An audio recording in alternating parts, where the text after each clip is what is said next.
વંદે માતરમ મિત્રો, હમણાં જે દિલ્હી જંતર મંતરમાં જે કોઈ પણ આંદોલન હાલતા હતા કોકરોચ જનતા પાર્ટીના, એ બધા આંદોલનને બધું પતી ગયું. એ મૂર્ખ લોકોને એમ કે આપણે શિક્ષણ મંત્રી ધર્મેન્દ્ર પ્રધાનનું રાજીનામું લઈ લીધું ને આપણે જંગ જીતી લીધી.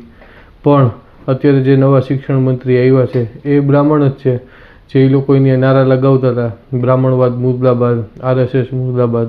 તો શિક્ષણ મંત્રી જે જોશી આવ્યા છે તો એ છેલ્લા 36 વર્ષ કરતાં વધારે સમયથી તો સંઘમાં RSSમાં સક્રિય છે. તો હવે શું કરશે એ લોકો?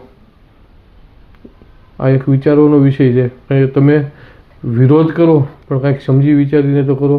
તમારા ઘરમાં ચોરી થઈ હોય અને તમે ઘરના વડીલને કે તમારા જે કોઈ પણ દાદા કે ફાધર હોય મેઇન, એને તમે એમ કહો કે તમે ઘરમાં હતા ને ચોરી થઈ ગઈ, હવે તમે ઘરની બહાર નીકળી જાઓ.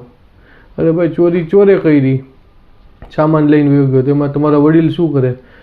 આ જ વસ્તુ થઈ કે જેને પેપર લીક કર્યું, જેને પેપરનું કૌભાંડ કર્યું, એ કરીને વયા ગયા તો તમારે એને પકડવાનું હોય, એને સજા દેવડાવવાની હોય. એમાં તમે શિક્ષણ મંત્રીનું તમે રાજીનામું લેવાની વાત કરો. આ બધી બુદ્ધિના પ્રદર્શન કહેવાય કે જે સમજવાવાળા બધું સમજી જ શકે છે. એટલે બીજી વાર આવા કોઈ આંદોલન કરો તો સમજી વિચારીને કરજો. નમસ્તે.